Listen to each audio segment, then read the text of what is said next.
Ayan, so magandang umaga po, church. Ayan, so I hope na excited tayo sa ating matutunghayan mula sa salita ng Diyos sa umagang ito. So katulad ng, hindi po kami nagbibiro, talagang ang projection talaga natin dito hanggang October 2025. Kaya, kumbaga, dahil alam niyo na at sinasabi na namin ngayon itong ganitong kaaga na matagal tayo dito, so kumbaga parang make the most of it na, no? So,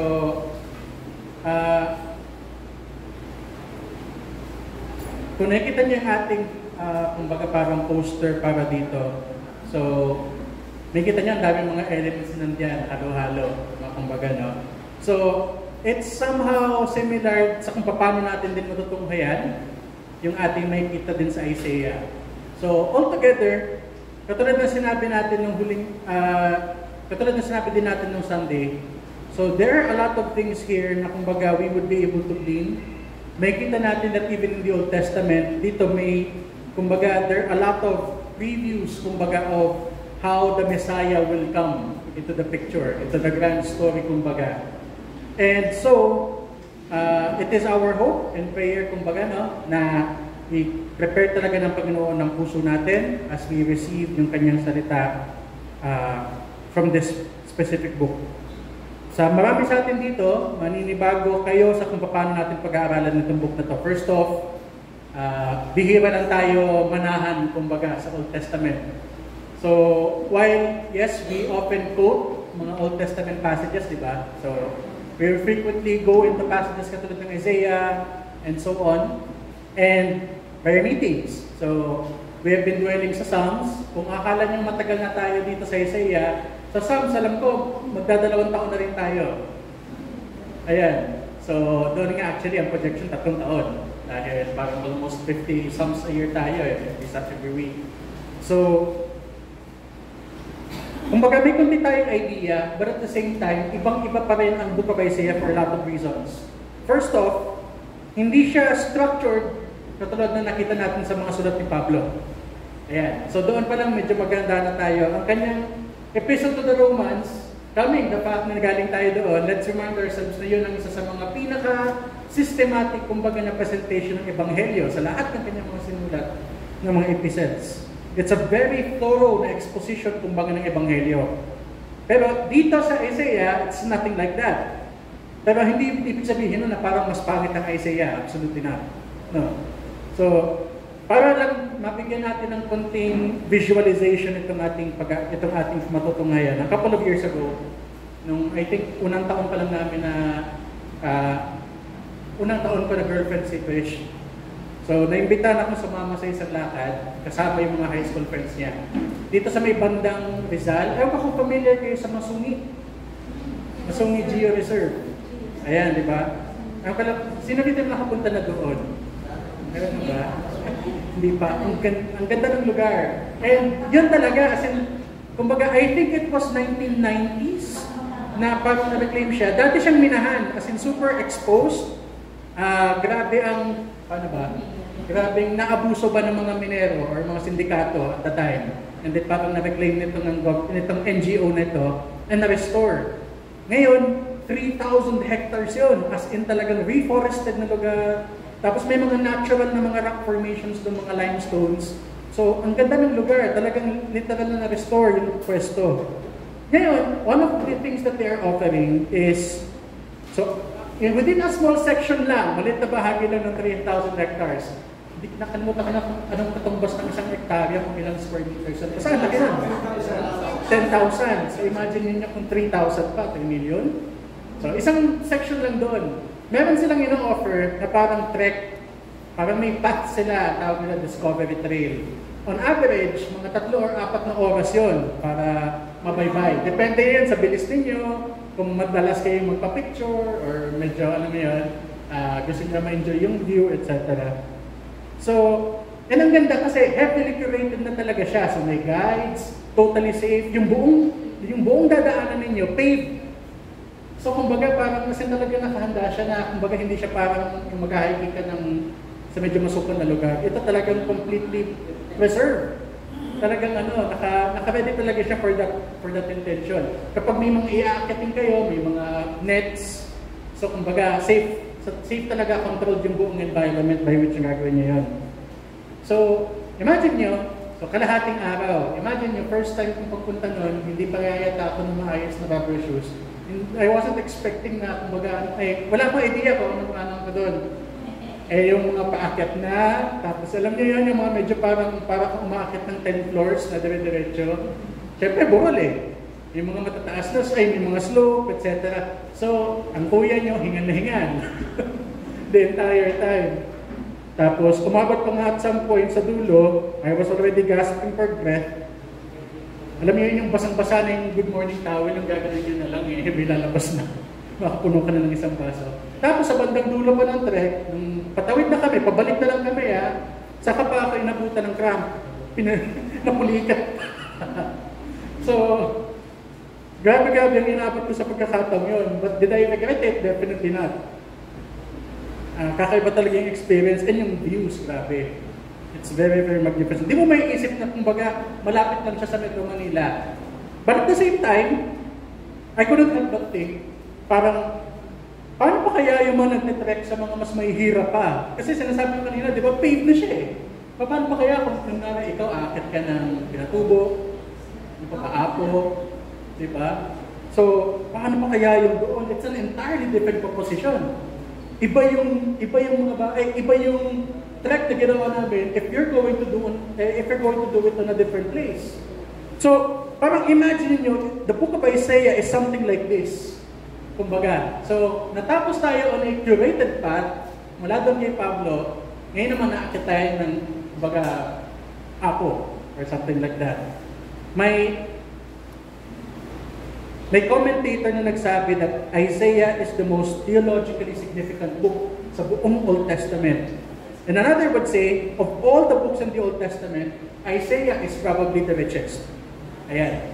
And for sure, marami pa tayo masasabi, but suffice it to say na among sa lahat ng mga propeta, it's the prophets Isaiah and Jeremiah yung pinakamadalas na nakaquote sa New Testament. Whether it be si Cristo mismo, si Pablo, or kahit sino sa mga apostles, they would be able to see that they would frequently reference dito sa mga propeta na ito. Another thing that makes this series unique sa atin is that we're dealing not only with an Old Testament book, pero kumbaga in what we call prophetic literature, ito isa sa mga pinakamahaba. So, on one hand, praise the Lord din, na kumbaga prepared tayo, nakapagpasada na tayo ng Book of Revelation. Kahit pa paano, may kita nyo medyo similar yung itsura, magiging similar yung mga may kita natin, yung kumbaga yung pagiging figurative niya, medyo gagamit siya ng mga figures of speech madalas, and kung paano yung kanyang pag-express, medyo similar. So kahit pa paano, hindi naman tayo yung hindi sanay. So, definitely hindi siya kasing straightforward, hindi direct katulad ni Paul. Makakarinig tayo ng mga statements na kakaiba sa pandinig, mga paulit-ulit na warnings, condemnations, mga calls for repentance. Now, it's because of that, siguro, that's why many people hindi masyadong napupuntahan itong mga passages na to, prophetic literature. Some of you would even probably think, so kumbaga, kung tayo naman ngayon, mga New Testament believers naman para saan ba ang Old Testament? Bakit kailangan pa natin siyang basahin? But remember, na nung panahon ni Cristo, panahon ng early church, wala naman silang ibang Bible other than the Old Testament. Di ba? And si Cristo mismo nagsabi that all scriptures point to Him. May kita natin sa Luke 24:27, it says, beginning with Moses and all the prophets, Jesus interpreted to them in all the scriptures the things concerning Himself. The apostles would frequently quote the Old Testament. Sinabi natin kanina, simply because the God of the Old Testament is also the God of the New Testament. Parehas lang. And especially dito, it announces the very same good news that we proclaim today. The same thing na narinig natin sa Romans, narinig din natin dito sa Book of Isaiah. So, medyo, bago lang tayo magsimula parang kahit paano may kunting survey lang tayo. Pero bigyan ko na kayo ng tip para mapag-angklahan natin, kumbaga kapag pumalaot na tayo dito sa book na to, when you see ito, katulad na sinabi ko kanina, marami kayo dito may kita na papaluin kayo ng Panginoon, wawasakin ng Panginoon itong particular lugar, judgment will be upon these people. Kapag makakita tayo ng mga ganitong scenarios, do not be discouraged. Instead, when you see God condemning ang kanyang bayan for unfaithfulness, kasi you'll see a lot of those illustrations dito, I want you to remember one word sa lahat ng ito. Ayan. Throughout ito sa buong pag-explore natin sa Isaiah, ito natatandaan yung isang salita na ito at panghahawakan natin. Covenant. Okay po? So, familiar naman tayo sa term na yun. What makes prophetic literature beautiful is that naka-highlight kasi dito yung pagiging covenant keeper ng Panginoon. Yung pag-keep ng promises ng Diyos. We meet a God who is faithful sa kanyang mga pangako to both bless and at the same time curse. Ayan. Hindi naman siya in the case na parang, alam yun, may mga nagsasabi kasi na parang ang dating, bugnutin si Lord pagdating sa Old Testament, pero super gracious pagdating sa New. That's not going to be the case in what we're going to see.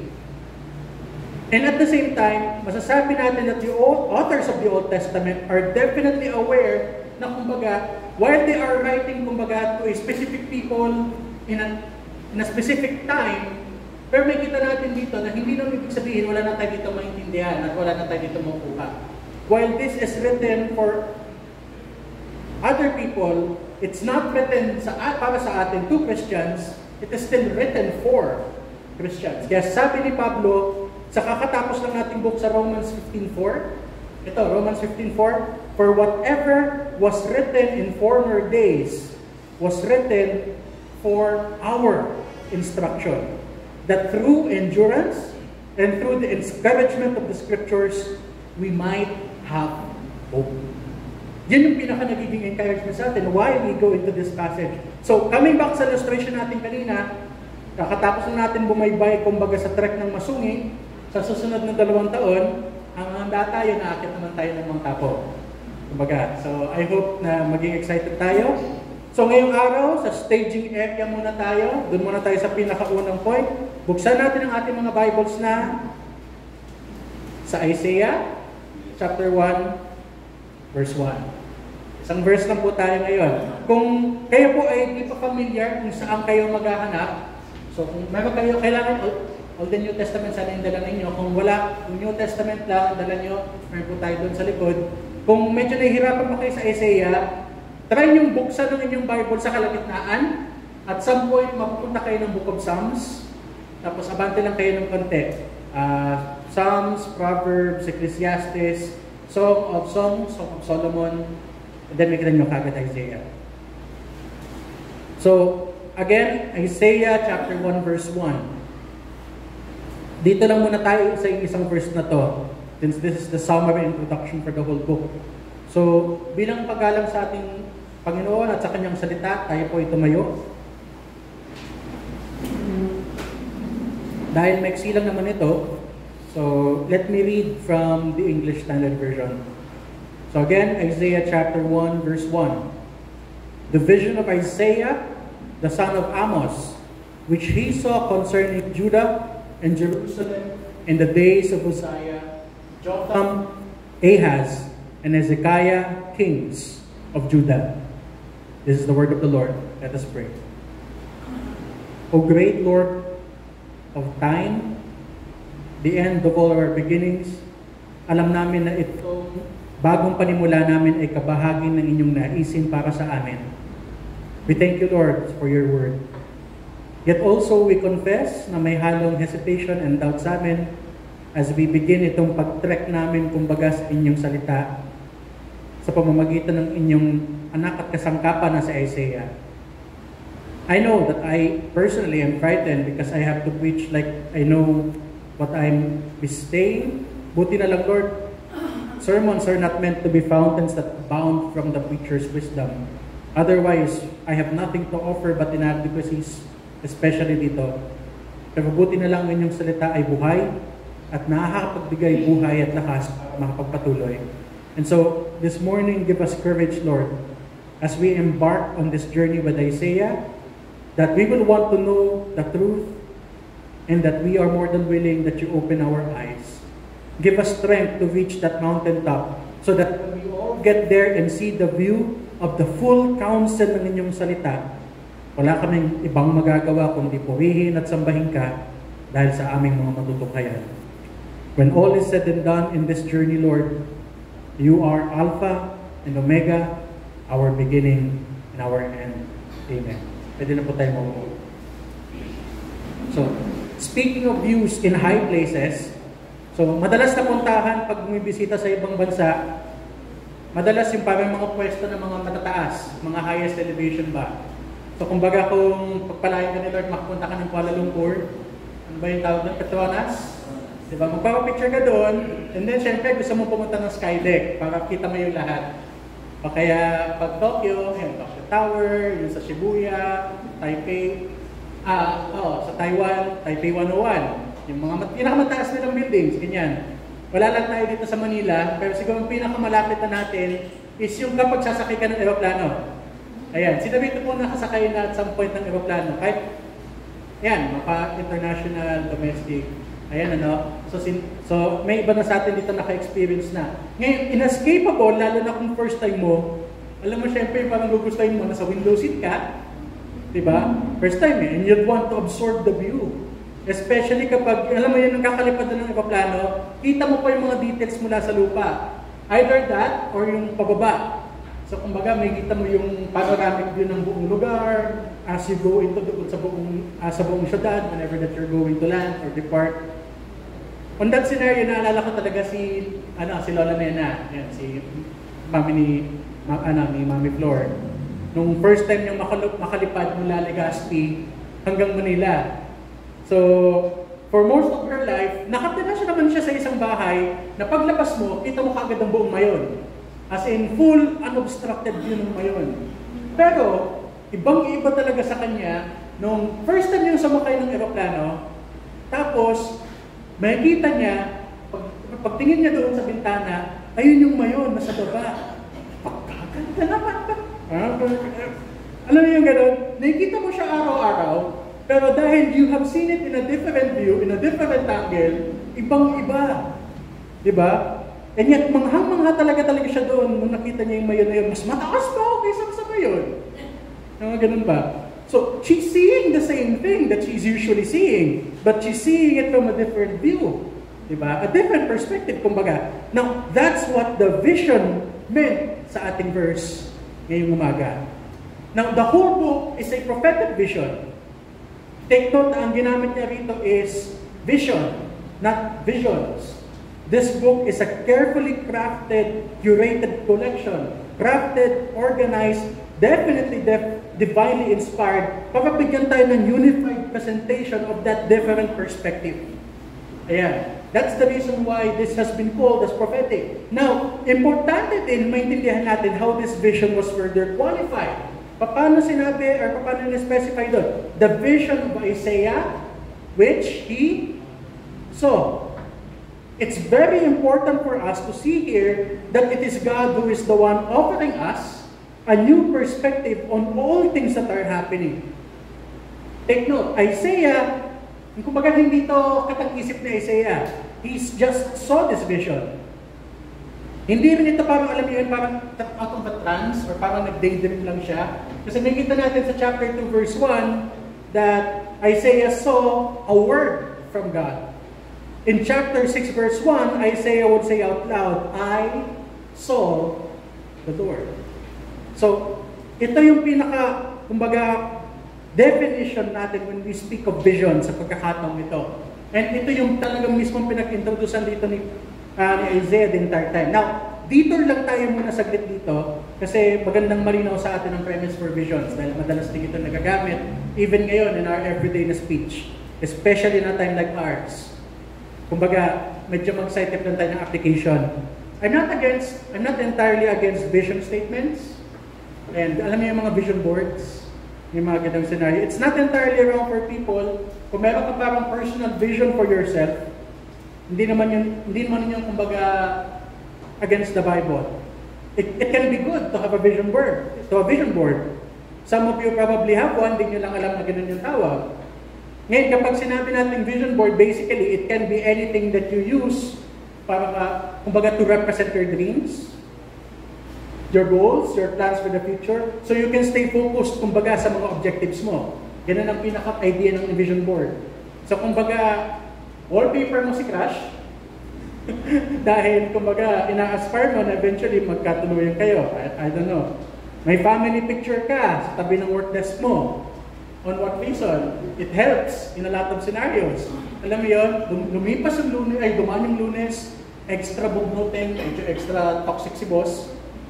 Dahil ganun na na-experience mo, ikaw din, medyo triggered ka, na parang konting control lang or mag-print ka lang ng resignation letter, handa na. Kumbaga naka-ready na yung Microsoft Word, nakabukas na, lalabas mo na lang, paper man lang. Pero nakita mo yung picture ng pamilya mo, so naalala mo, hindi ako pwede bumitiw, may kailangan akong sustento akong pamilya. So medyo mapipigilan ka. No? O kaya wallpaper mo yung dream house yun ng family. O kaya yung paborito mong artist na gusto mong makita yung concert, yung planned destination mo na magbakasyon, para kahit paano mapigilan ka kapag makita mo may malaking discount sa Shopee. O kaya may nakuha kang voucher sa Lazada. So kumbaga on that end, wala namang issue. So, it's all good. But also, there are also those who recommend yung paggawa ng mga ganitong vision boards. Now, intention is that so you can visualize all your plans and desires sa buhay in a different pattern. As if it's, kumbaga, this is what you will be doing. Gusto mong maging future na milyonaryo, visualize it. Gusto mong magkaroon ng 5 sasakyan, visualize it. Gusto mong magkapag-around the world, set your goals and dreams to something you can see. Ayan. So may mga ganong scenario, pero ang danger doon, ang nagiging, wala nang pinagkaiba kay Joel Osteen na name it and claim it. Yan nga lang naging issue na dito. It's not any different from pastors who would make vision statements, no? Na alam mo yun, ang church natin, lalaki ng ganito, as numerous as the sun. Or parang ganung level ba? They would frequently quote yung first part ng Proverbs 29:18. Sino kami ng familiar doon? Yung sinabi doon, without a vision, the people perish. So, the thing is though, is that parehas lang yung ibig sabihin ng vision doon sa sinasabi sa Isaiah chapter 1 verse 1. This vision originates from God, not from your desires. Ngayon, dito tayo ngayon mag-ingat church dahil marami na dideceive pagdating sa ganito. Because just because there's this inner desire sa iyo, so kumbaga meron kang aspiration, meron itong deep-seated kumbaga sa iyo na alam mong ito ang gusto kong magkaroon, ito ang gusto ko na makamtan eventually. It doesn't always necessarily mean that it's from God. Malinaw po tayo? Ulitin ko siya. So, just because that there's this inner desire sa iyo to do something, to achieve something, or to have something, it doesn't always necessarily mean it's from God. Hindi siya automatic. Ayan. Just so at least kumbaga malinaw tayo. Because to begin with, saan ba galing ang desires na yun? It's also welling from the heart. And alam natin that our heart, at talagang sinabi sa Jeremiah, is deceitful. So our own hearts, kumbaga, can deceive us, especially in our day and age. That's also why, at yun din ang pinaka-premise natin kung bakit we have become extra careful with claims ng mga personal visions. Yung mga pinakita sa akin si Lord, or may sinabi sa akin si Lord. Kaya yung biglang, will naman ni Lord na yumaman tayong lahat para dumami yung ating nalalagay sa tithes and offerings envelope natin. Yari. No. When these visions and vision boards exist to put you in charge of your future, you're stepping in a dangerous area. Kasi ang magiging sunod ditong clash would be, what if yung dream, quote-unquote, for us ng Panginoon is drastically different from your dreams? When that happens, whose vision ang mananaig? And if it's in conflict, makikita natin, sino ang kailangan umatras? At the end of the day, are we not deceiving ourselves when we do something like that? So, the truth is, left to ourselves, kumbaga, we can only do so much. We live on the level of impressions, alam mo yun, hunches. O kaya parang mga gut reactions lang. None of us knows any better what exactly is happening bukas, but we told nga lang. Why? At the end of the day, yung perspectives naman natin is limited. Isaiah himself, kung titignan natin, when he was eventually brought into the heavenly throne room ng Panginoon sa Isaiah 6, it's not because he stumbled into it, Or he saw himself as a great prophet one day. Hindi naman yun ang nangyari sa kanya eh. Ano ba naging scenario? Dinala siya doon ng Panginoon. It's simply because God chose to reveal it sa kanya in His own appointed time.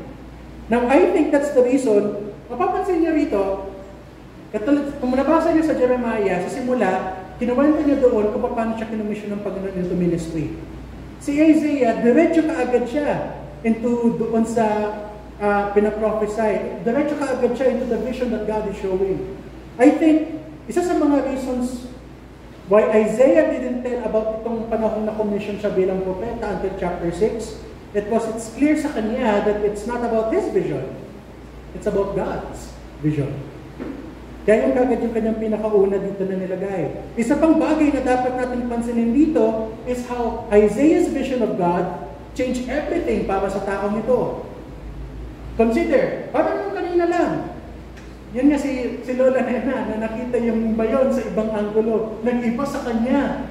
Yung isang bagay that she has been seeing on an everyday basis, suddenly ibang-iba on a different level pagdating sa kanya perspective. For Isaiah, we can ask something like this. What manner of man is a prophet after all? So kumbaga borrowing from sa nangyari kay Samuel. Alam natin, kilala natin sa propetang Samuel. So, description sa 1 Samuel 10:6, a person to whom the Spirit of God comes, kapag, kumbaga, the Spirit of God is with him, he becomes radically transformed. Pag ginamit din sa passage, he is turned into another man. Wala pa ito yung sa Corinthians, no? Yung new creation. Dito, sinabi, he is turned into another man. The prophet hears God's voice and looks at the world from God's perspective. The prophet sees beyond the immediate and he is sensitive sa mga bagay na normal people naman hidna. Napakagandang example dito, or kung familiar kayo sa passage na to, 2 Kings chapter 6, 15 to 17. Ayan, kung gusto niyo na at least mamaya, no, pag-uwi or what, at least alam niyo lang. Again, 2 Kings chapter 6, 15 to 17. Sa pagkakataong yun, nandun si propetang Elisha, and may kasama siya na I think parang prophet in training. Kumbaga. So, nung pagkakataong yun, they were surrounded ng kalaban sa isang lugar, sa lugar nila sa Dothan. So, natutulog sila ng pagkakataong yun. Paggising ng prophet and training na yun, yung nakakabata, at nung na-realize niya na yung armies ng kalaban nakapaligid na sa kanila, naturally, takot na takot siya. Naturally. Imagine naman sarili mo, pagising mo tapos nakapaligid sa'yo isang buong lugar ng mga kanibal. Ikaw hindi ka ba kabahin? Hindi ka ba hindi ka ba kabahan?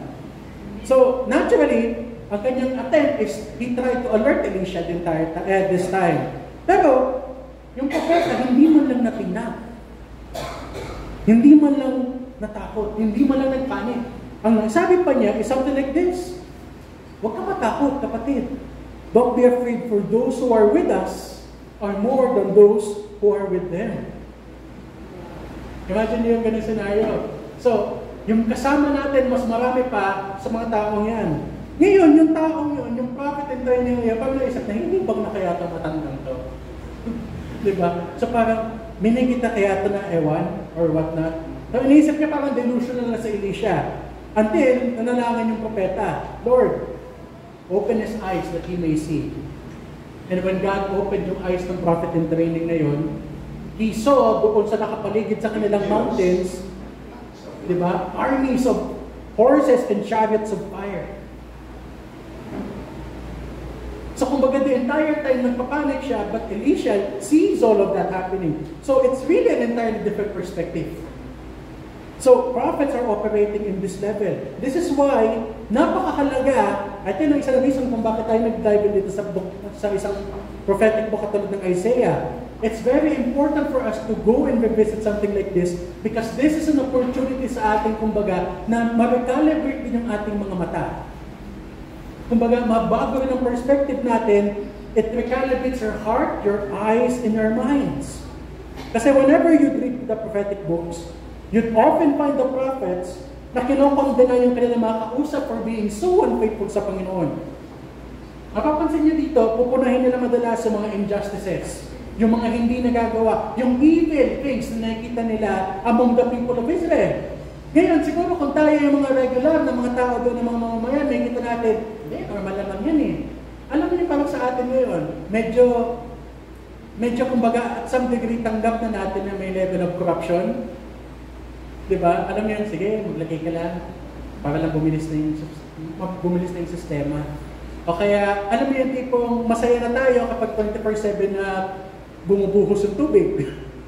Diba? Kasi alam natin hindi efficient ating water service provider na minamahal. O kaya, alam niyo, ina-expect niyo na every now and then magkakaroon ng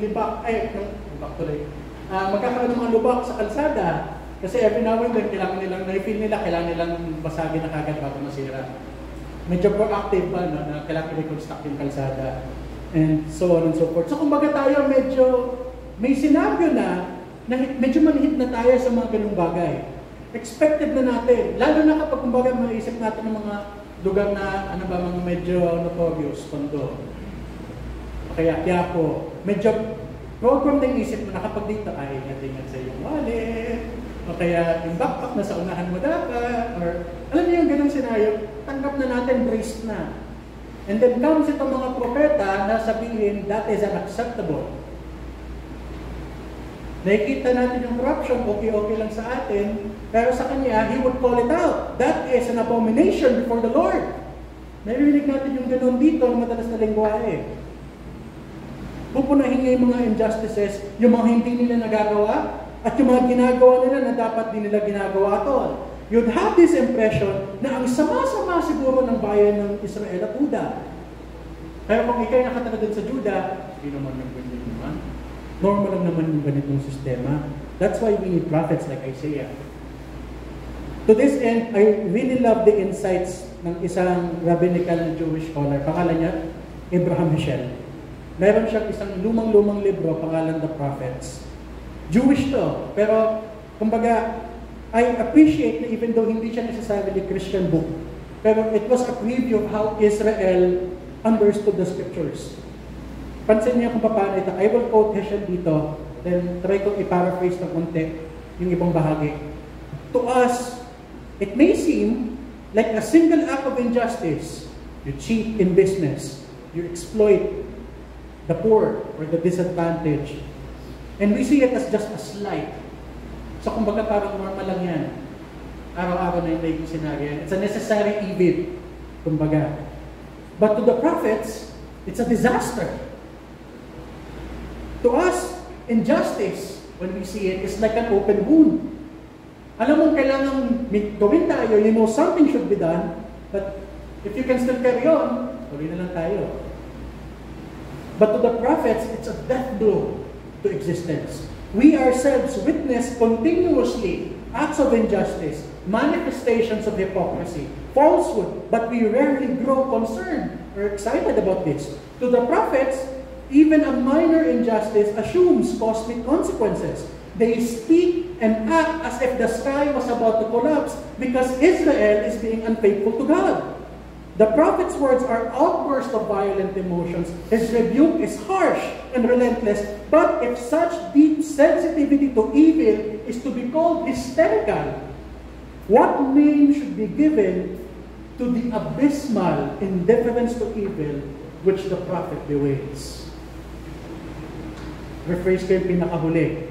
So kumbaga, kung yung tingin natin doon sa propeta, nag-overreact siya, dahil sa kanyang sobrang sensitivity sa kasamaang nakapaligid sa kanya, ano pa ang tawag natin doon sa fact that we have become indifferent na sa mga bagay na hindi dapat sa Panginoon?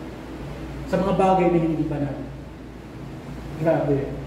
Our eyes are witnesses to the callousness and cruelty of man, but our heart tries to obliterate the memories, to calm the nerves, and silence our conscience.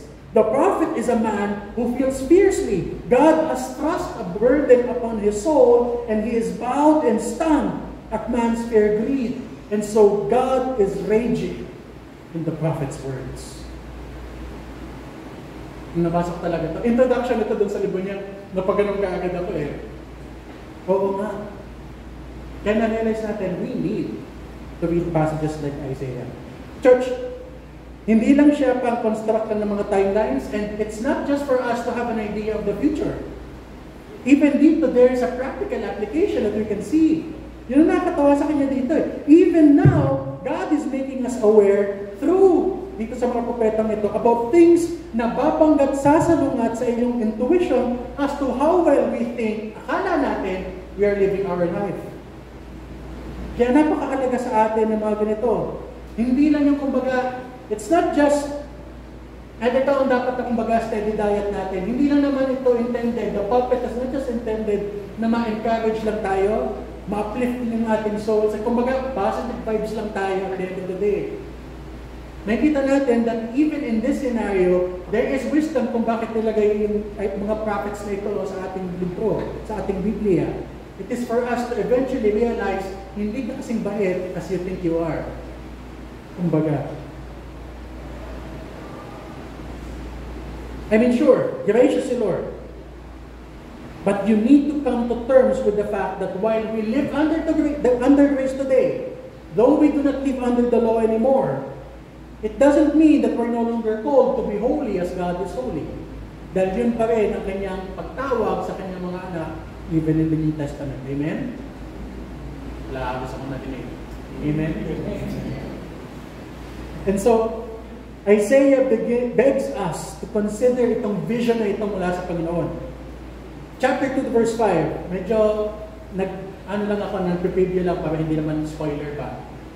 Come, sabi niya sa Isaiah 2:5, come, let us walk in the light of the Lord. It's as if Isaiah is here and is telling me, telling you, telling us right now, kapatid, God is your Father, yes. Pero hindi nun ibig sabihin, hindi mo nagagalangin ang kanyang kabanalan. Ama mo siya. Pero hindi ibig sabihin, kumbaga, dahil intimate kayo, dahil may relationship kayo, dahil nakakalapit ka sa Kanya freely and boldly sa Kanyang trono ng biyaya, it doesn't mean that you no longer respect the fact that He is a holy God. Yun ang parang pinaka-passion ni Isaiah when he saw this vision, when he received this vision from the Lord. Kaya church, you can see clearly how this single verse is indicating sa atin as early as now that this book of Isaiah will interrupt. He will interrupt your familiar ways of thinking and seeing things sa paligid mo. But then, this is who God is.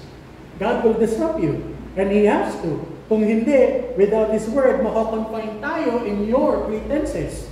Akala mo, nasa okay kang posisyon. Until the time comes, may realize mo hindi. We'll just end up fooling ourselves into thinking we got it all figured out. So church, if you want God to mold you through this book, you will have to be ready to adjust. Okay ba? Yan po ang unang salita ng verse 1. The vision. Tingnan malalim. So, as we continue sa verse 1, we see the vision of Isaiah, the son of Amos. Madalas may aspect of deep humility sa mga propeta in that halos wala silang sinasabi tungkol sa kanilang sarili mga buhay. Wala tayong masyadong nakikita about sa personal lives nila. Any one of them. Apart from their divine calling. Sa case dito, kunti lang alam natin din tungkol kay Isaiah. Ang sinabi lang dito is that anak siya ni Amos. But that even that doesn't tell us anything deep. As far as biblical records are concerned, it might as well have said, siya yung anak ni Juan. Ano yan? Parang hindi natin maalala kung kaninong anak. By Jewish tradition, si Amos daw ay kapatid ng isang naging hari ng Juda. But that's just tradition. It doesn't have any proof. So, kumbaga kugo-kugo lang. Alam natin doon na may asawa sa Isaiah. May dalawa siyang anak. At nakatira sila sa Jerusalem. But that's it. The only thing that we can take from here ay yung pangalan niya. Yung ibig sabihin ng pangalan niya. In traditional Hebrew, ang pangalan niya would be pronounced as Yeshia. Ibig sabihin, the Lord saves. Grabe yung pangalan, ano? Isipin niya yan. Yan ang anak. Ang pangalan kagad niya, the Lord saves. It's a foreshadowing, kumbaga. To be sure na ito ang kanyang magiging ministry eventually.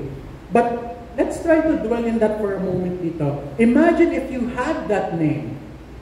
Yung sarili mo mismong identity is a constant reminder that life is not about you or what you make it, but that our lives will matter not only because of God's grace, that our hope can only be God at hindi ang ating mga sarili.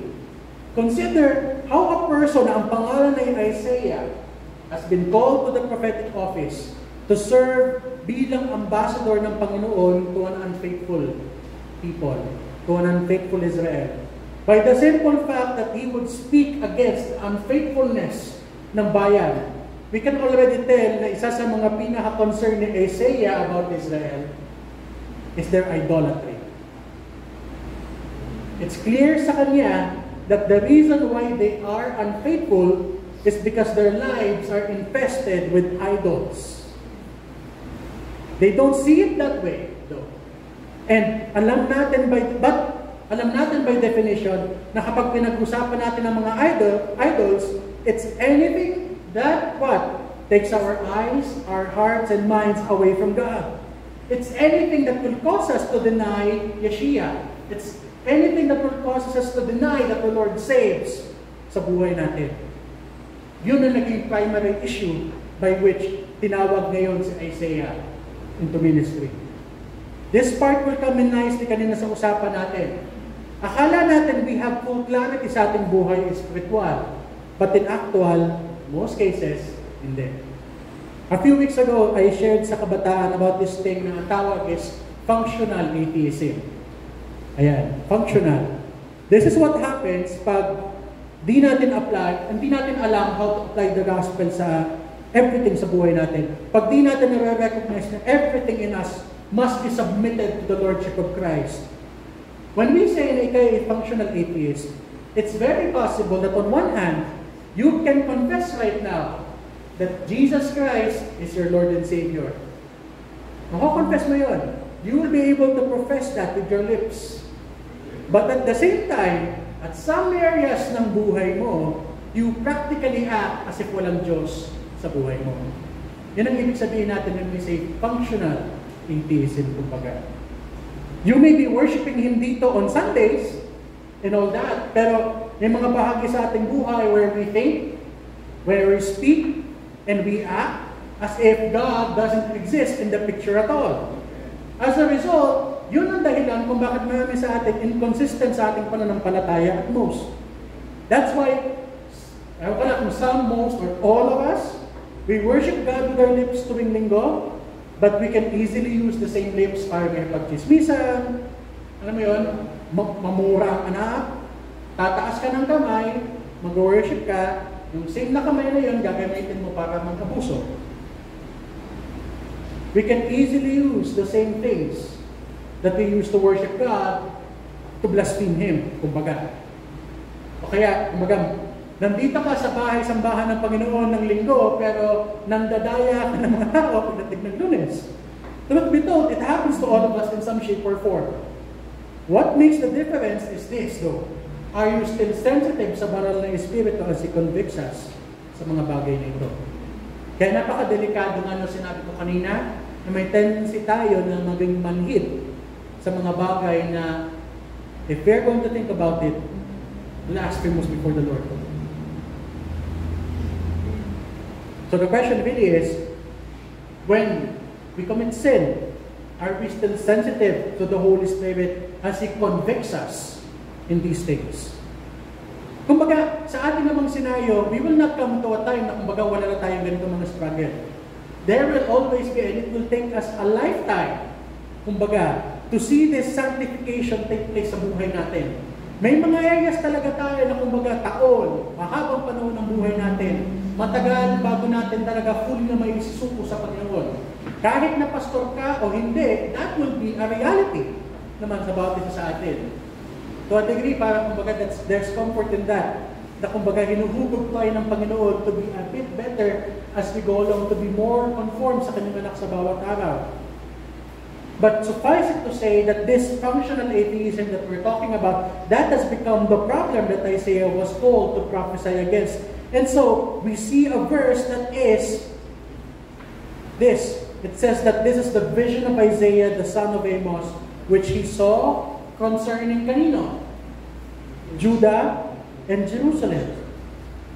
Isaiah, who understands the power of God, also understands the power of these non-gods, kumbaga. The big issue sa senaryo ng bayan ng Judah is that yung insensitivity na yun has become systemic. Kumbaga, imagine nyo imagine nyo kung gano'n nakakatakot ito ha. Kumbaga, yung lahat ng kanilang individual na pagtanggap ng idolatry, all of them individually. Imagine nyo yun, parparas tayo, yung ating pagsabi na okay lang yan, nag-walk in. Dahil lahat sila naging tolerant na in the idolatry sa kanilang mga buhay, naging tolerant na sa kanilang na normal lang ang injustices sa kanilang paligid. They have assembled the culture thinking na okay lang silang lahat. At umabot na sa puntong kahit na may pinadalang propeta ang Diyos para pagsabihan sila, no one is listening anymore. In essence, they have decided, okay naman kami. We're doing our offerings, we're practicing it ang mga festivals na to, we're practicing religion. We don't need an Isaiah para kumprontahin kami. Sadly, they misplaced their trust in the Lord in the process na lang. And we would see, kumbaga, itong sitwasyon nila, yung spiritual condition ng Judah by then, kahit sa panahon natin ngayon, this remains true. The same callousness still resonates whenever we think may mga bahagi sa buhay natin na hindi na natin kailangan kumprontahin pa. Na hindi na kailangan kumprontahin pa ng Ebanghelyo, specifically. Complete attendance ka sa mga gawain ng church. Yet you also know, your relationships back at home, they're not in good shape. Nagsuserve ka ngayon sa ministry, pero alam mo din, you are nurturing hidden sins. Na, kumbaga, hinahayaan mo na lang kahit kinakain ka na from the inside paunti-unti. Okay ka na naman kasi the outside eh. Kita naman nila, okay ka. Or perhaps it's the other way around. You think your success sa iyong career or pag-aaral ay good indication na blessed ka na ni Lord. So, wala ka namang problema sa Kanya. You do not find any reasons why you need to spend any further time going to church tuwing linggo. It's the same premise. Na manhid na tayo into thinking these idolatries are okay. If anything like that is happening sa inyo church, God is announcing sa atin sa pamamagitan ng Isaiah, the Lord saves. Itong mga bagay nito, yung approach natin of trying to become self-sufficient in a lot of things, in saying sa Panginoon, hindi ko kailangan ng tulong mo in fixing what's happening at home, in how I could become a faithful worker. Kumbaga, I can be in the workplace and be a Christian. Hindi ko kailangan makipag-compromise. In that scenarios, we are practically saying to the Lord, or otherwise pala, kung hindi natin ginagawa yung mga bagay din, kung hindi natin sinusuko ang lahat ng areas ng buhay natin sa Panginoon, we are saying sa Kanya effectively, kaya kong iligtas ang sarili ko. But what yung kakalimutan, that is the very premise of, again, the name, Isaiah. The Lord saves. The Lord for all that He is. Kung paano natin siya nakilala, this Lord saves for all that is worth. He saves sinners. And that is all that we need. Don't settle with the false appraisal that you are capable of saving your own soul. But He's not capable of doing anything else. Doon na tayo nagkakaroon. Sasabihin ulit natin, that is functional atheism, not Christianity. You say one thing, but you do otherwise. Instead, consider itong sinabi ni J.I. Packer, salvation first and last, whole and entire, past, present, and future is of the Lord, to whom be glory forever. Amen. Kumbaga, when we speak of God being able to save us, hindi na naman siya tumitigil as soon as magkaroon ka ng assurance na pupunta ka ng langit. Tapos na ang trabaho niya. Hindi na naman yun ang pinakapakay sa lahat ng ito eh. He brings shalom. He brings fullness of joy sa buhay natin. He brings healing in all things sa buhay natin. The Lord saves. Amen? Nakakalimutan lang natin yung dimension na yun eh. But the fact is, that is why He has come to bring what? Life and life in food. Kung bakit natin yung pinapalitan ng anything else na alternative that is actually lower in quality, may kita natin, at the end of the day, we may attempt, but it's not going to be worth it. And to begin with, ang Panginoon na mismo nagsasabi na, rito ako. Ngayon, buuhin na natin ng verse 1. Ayan, patapos na tayo. Wala pa akong hour. The vision of Isaiah, the son of Amos, which he saw concerning Judah and Jerusalem in the days of Uzziah, Jotham, Ahaz, and Hezekiah, kings of Judah. Di ko na masyadong tututukan yung mga nangyari sa panahon nitong 4 na hari na ito ng Judah, since we have all the opportunities to close up sa bawat isa sa kanila sa mga susunod naman na teaching. But suffice to say, na naging propeta si Isaiah for a long time. Isipin natin yan ha. So kumbaga, hindi ito tulad sa atin ngayon, kumbaga na may presidente na fixed in terms. When we speak of kings, they reign as long as nabubuhay sila. And Isaiah would serve as spiritual counsel sa bawat isa sa 4 na to. Dito pa lang, may clear contrast ng ginagawa si Isaiah na dapat natin bigyan pansin. On one hand, consider the fact, kings come and go. But God would always be the King of Kings. Kaya nga sa chapter 6 verse 1, and the year that King Uzziah died, I saw the Lord. Diba? Doon pala mapapansin natin, kumbaga, He is already expressing that in all of this that's happening, He is in control. Ngayon, by that logic alone, dapat alam natin kung na kanino dapat ang ating allegiance, ang ating tiwala. But mapapansin pa rin natin dito, sa scenario nila dito sa Israel, sadly, that's not the case. Pati, it's one thing that the kingdom of Judah would be known sa kanilang mga karatigbayan bilang ang bayan ng Diyos. Tandaan natin yun. Bayan ng Diyos. Yun ang pinaka-title sa kanila. For a time, they did think that they are. Lalo na ng panahon ng Israel, when the kingdoms of Israel and Judah were under a single monarchy. Remember the time of King David, King Solomon. Yun ang literal na golden age, kumbaga nila. And it was sustained for a long time hanggang umabot dito sa panahonan ni Isaiah. So kumbaga parang kung magkakot tayo from a different part, it was the best of times and it was the worst of times. Madaling magsabi na nga naman kasi na we are the people of God when we are prosperous.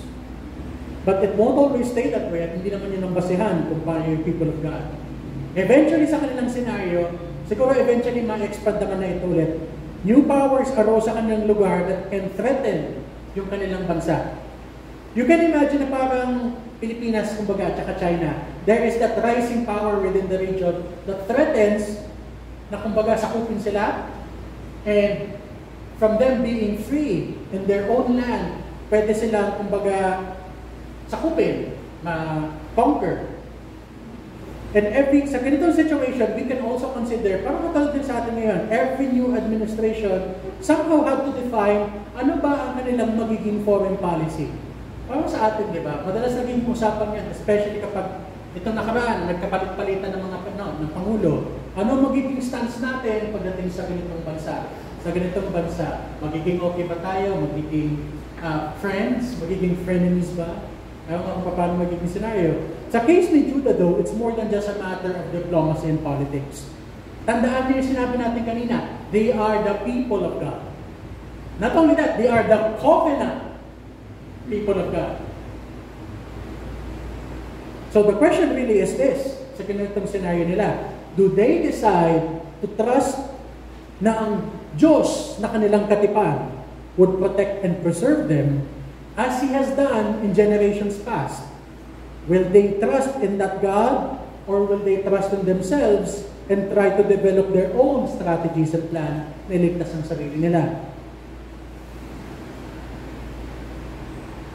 This is where the callousness na pinag-usapan natin mula sa simula, yung insensitivity ng bayan ng Judah that we've been talking about mula pa sa simula, it would further come into play even dito sa scenarios na ito. Naging representatives in that regard, itong 4 na hari na to. Yung response nito mga hari ng Judah is mixed at best.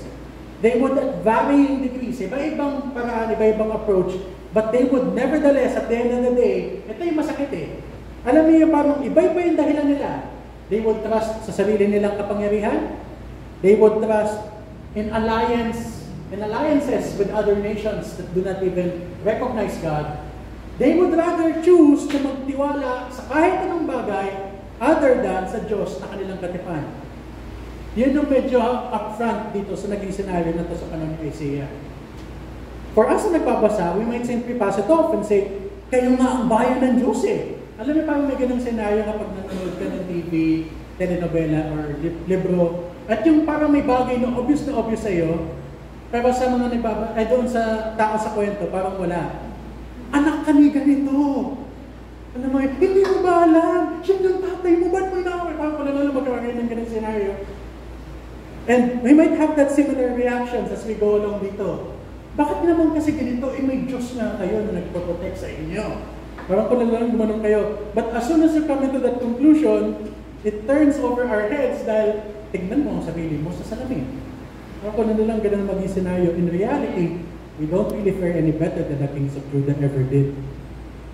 Kapapansin niyo rito and you'll realize, oo nga, yung same poor decisions that they made are also something that we also do. For the same reason.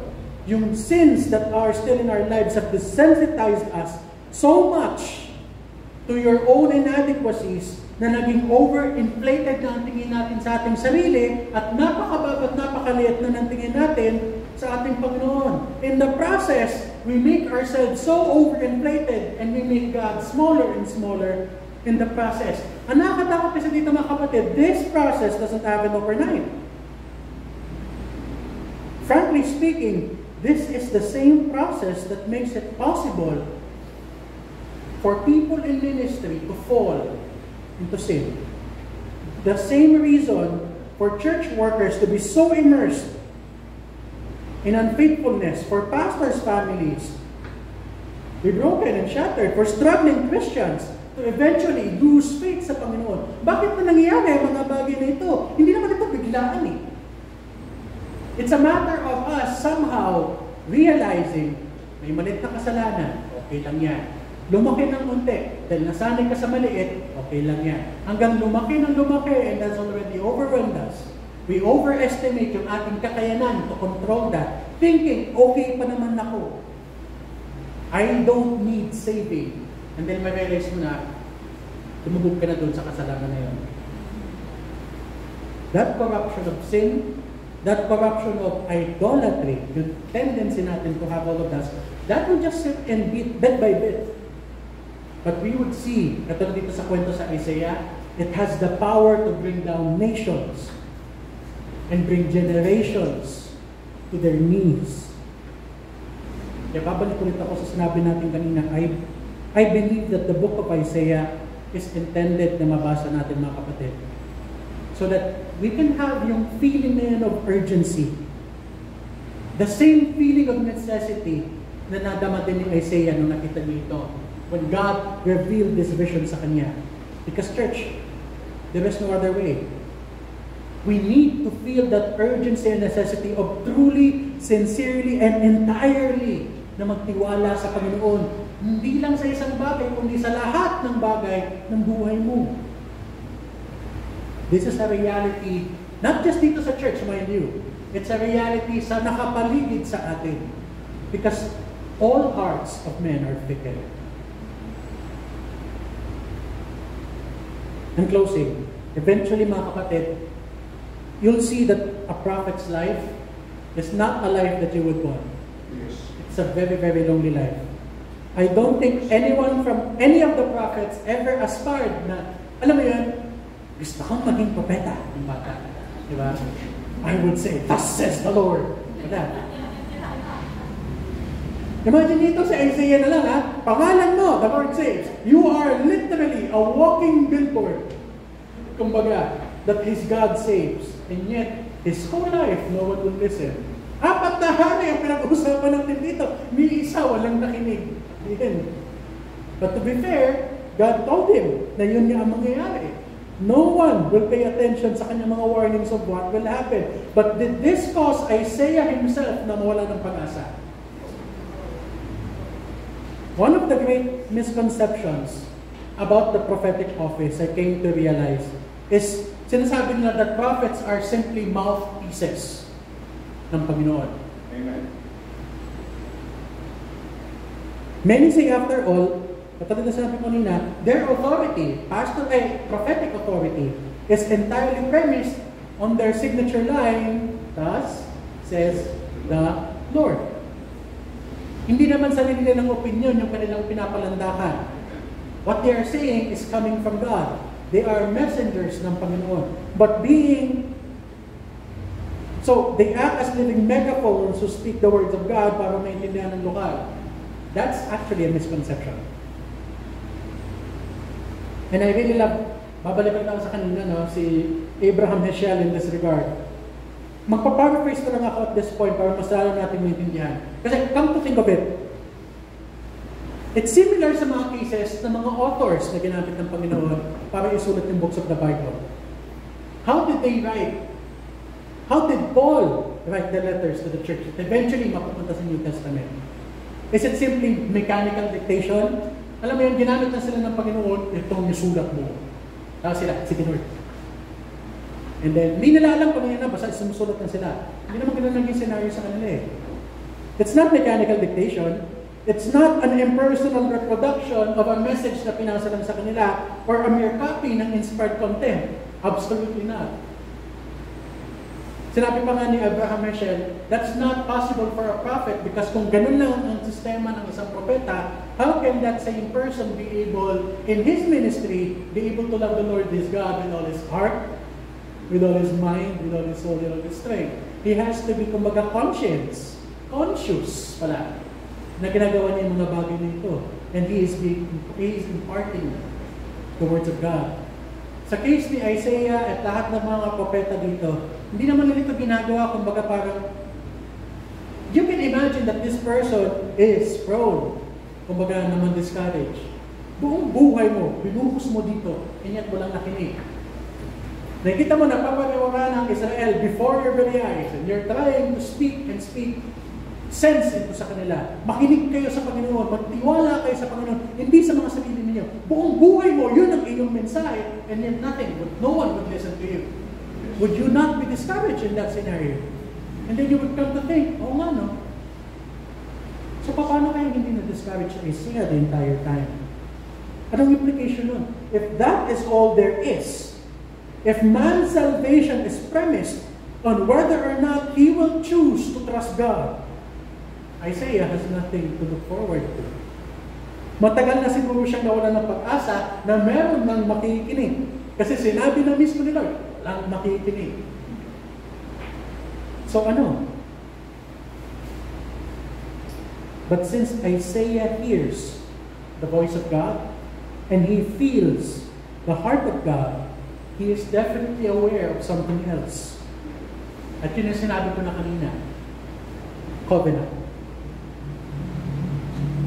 Kahit napasaway ang Judah, kahit napasaway ang mga hari, kahit na ang mga taong ito, akala nila okay sila, but the truth is, namanhid lang sila sa mga sugat. Namanhid lang sila sa mga kasalanan at sa kababuyan na kanilang, kumbaga, nasanay na sila sa putikan, nasanay na sila sa dumi. Hindi lang nila ina-acknowledge because, kumbaga, nawala na yung kanilang pangamoy. They see no need to trust the Lord. But that doesn't mean that God is going to what? Turn His face around and abandon these people. Papaluin, probably. Nakikita natin, spoiler. And di natin lang kung paano. God will discipline. God will, umamalo siya. He'll do everything that He would. But one thing that He won't, He is not going to abandon His people. God will be faithful even though His people are unfaithful. God will be faithful to a faithless people. And because of His faithfulness, all who read the book of Isaiah will indeed agree that it is indeed the fifth gospel. As it proclaims, ultimately, kahit na sa ganitong senaryo, darating ang Messiah that we never deserve, but whom God has graciously given us anyway. Grabe, no? That is, kumbaga, ang pinaka-premise ng lahat ng ito. That is the premise of the vision of Isaiah, son of Amos, which he saw concerning Judah and Jerusalem in the time of kings then and kings now. And it's still a vision that we should still see. So, let's ask the Lord sa pagkakataon ito. 2 taon ito, He will be confronting us. He will be, kumbaga, interrupting. Akala mo okay ka rito? Revisit natin ang mga bagay nito. That's the Lord already speaking about this sa atin. You know, particularly kung yung mga areas na yun. I don't know in what way, I don't know in what form, I don't know in what speech, I don't know in what method that He's going to do it, but He will do it. Amen. Kasi at the end of the day, He is faithful to you. He is faithful sa kanyang mga anak. And He has promised that He will deliver. And He will do so. And He has already done so. For Christ has died, Christ has risen, and Christ is coming again. This is our hope, Lord. Continue to remind us of this as we confront mga bagay na siguro naman hit na lang kami, as we confront the sin that abides, the faithlessness that we often practice. Hindi lang namin nako-confess with our lips, but we might be doing it in other forms. In the idols that we need to break, that we need to submit, in the things sa aming mga buhay that are yet to bow down before the supremacy of Christ. Lord, our hope is that we can fully say na nagtitiwala bawat sa amin ang iglesia ito sa inyo. Amen.